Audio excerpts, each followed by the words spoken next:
Olá, pessoal! Espero que todos estejam bem. No nosso vídeo 16 do Desafio Data Science em 100 dias, eu vou falar sobre correlação. Então vamos lá!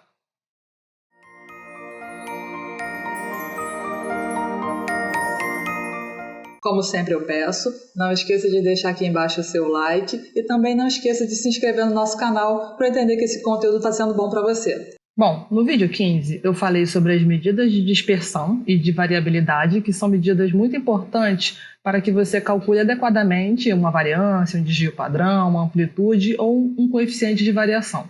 Se você não viu, eu vou deixar o link aqui embaixo na descrição.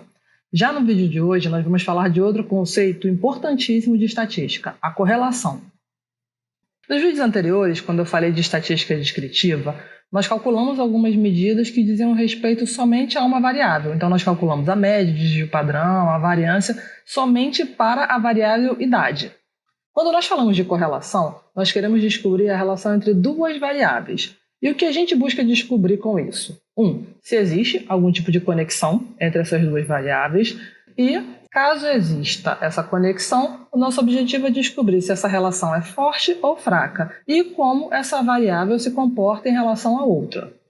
Então, partindo para a definição, em estatística, a correlação ou dependência é qualquer relação estatística, causal ou não, entre duas variáveis aleatórias ou dados bivariados. E as correlações são úteis porque podem indicar um relacionamento preditivo que pode ser explorado na prática. Um bom exemplo de correlação é o aumento que vem na sua conta de luz quando a temperatura aumenta. Nesse caso, é uma correlação positiva, porque a temperatura aumenta, você deixa o seu ar-condicionado ligado o dia inteiro e vê que a sua conta de luz explode na hora. Um outro exemplo interessante é a redução no volume de chamadas de telefone depois que o uso do WhatsApp se popularizou. Já no setor financeiro, a correlação é uma estatística que mede o grau em que dois títulos se movem em relação ao outro.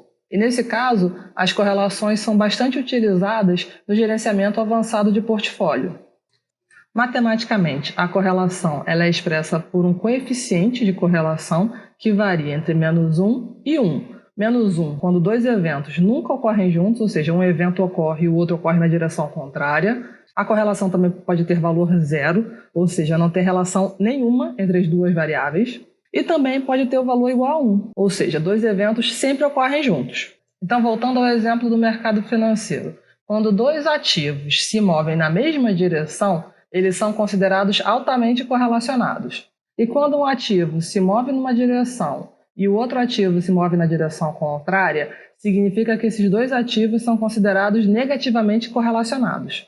A correlação tem essa fórmula que pode assustar um pouco quem não tem familiaridade com a matemática, mas se você dividir em etapas, eu te garanto que não fica tão traumático assim.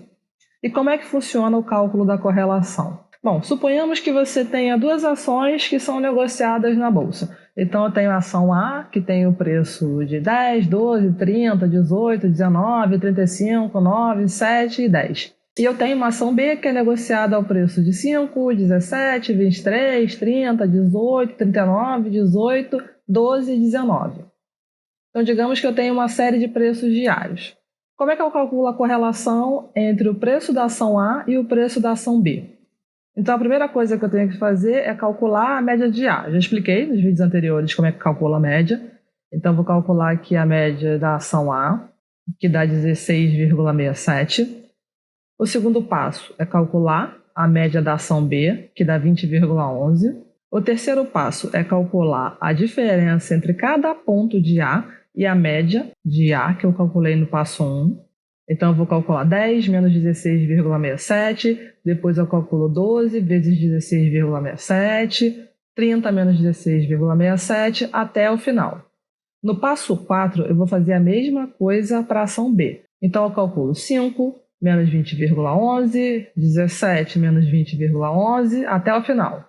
No quinto passo, eu multiplico o valor do passo 3 pelo valor do passo 4. Então, eu vou multiplicar menos 6,67 vezes menos 15,11, que é igual a 100,74. Depois, eu multiplico menos 4,67 vezes menos 3,11, que dá igual a 14,52, e faço isso até o final.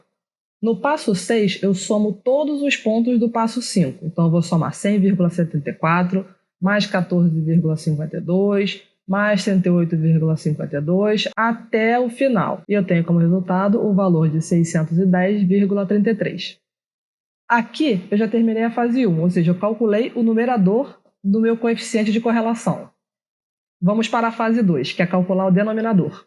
Então, para calcular o denominador, o que eu tenho que fazer? Pegar o passo 3 e elevar ao quadrado. Então, eu vou calcular menos 6,67 ao quadrado, que dá igual a 44,44. Depois, menos 4,67 ao quadrado, que dá 21,78, até o final. No passo 8, eu vou somar todos os elementos do passo 7, então eu vou somar 44,44, mais 21,78, mais um 77,78, até 44,44. E como resultado eu vou obter 784. O próximo passo vai ser elevar o passo 4 ao quadrado. Então eu vou levar menos 15,11 ao quadrado, que dá 228,35. Depois eu vou elevar menos 3,11 ao quadrado, que dá 9,68, e faço isso até o final. A próxima etapa é somar todos esses elementos também, que dá como resultado 776,89. No passo 11, eu vou multiplicar os valores que eu obtive no passo 8 pelo valor que eu obtive no passo 10. Então, eu vou multiplicar 784 vezes 776,89, que dá igual a 609.080,9. E, como passo 12, eu vou calcular a raiz quadrada do valor que eu obtive no passo 11. Então, eu calculo a raiz quadrada de 609.080,9, e que dá como resultado 780,44. E com isso, eu terminei a fase 2. Eu obtive aqui o denominador do meu cálculo de coeficiente de correlação. E como último passo, eu tenho que dividir o passo 6, que foi o numerador do meu coeficiente de correlação, pelo passo 12, que é o denominador do meu coeficiente de correlação. Então, eu vou dividir 610,33 por 780,44. E eu obtenho 0,78 como meu coeficiente de correlação. É claro que você não vai precisar fazer todos esses passos sempre que você quiser calcular uma correlação. Hoje, qualquer ferramenta analítica faz esse cálculo em uma linha só. É mais para você entender a lógica e não se assustar toda vez que se deparar com uma fórmula grande. Geralmente, você consegue entender e resolver um problema matemático quebrando em pedacinhos. Mas mais importante até do que saber calcular, porque a maioria das ferramentas hoje já faz isso, é essencial que você saiba interpretar um coeficiente ou uma matriz de correlação. E o que fazer quando você se depara com um alto coeficiente de correlação. Faz sentido você manter uma variável altamente correlacionada com outra, ou isso vai trazer redundância para a sua análise? E por que é importante que um cientista de dados conheça sobre correlação?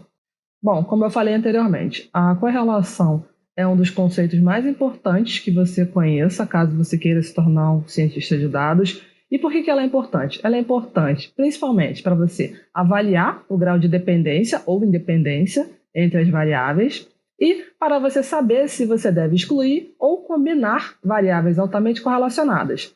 Espero que vocês tenham gostado. Se você gostou, não deixe de clicar aqui embaixo no botão de gostei e também não esqueça de se inscrever no nosso canal.